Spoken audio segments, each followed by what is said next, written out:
வெண்பருத்தி நூலெடுத்து வாய் வெடிச்ச பூவெடுத்து நான் அணிஞ்சிட தொடுத்து வச்ச நடினமான மாலை இது.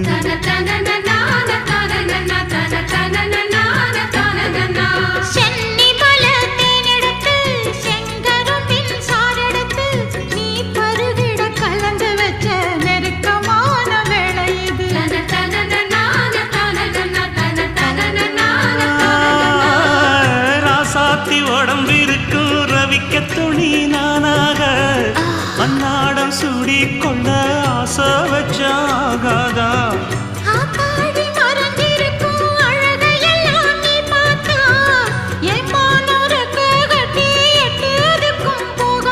அடிச்சீனி சக்கரையே எட்டி நீயும் நிக்கிறியே நான் ஏங்கி ஏங்கி பாக்குற போறாங்க பண்ணுறியே.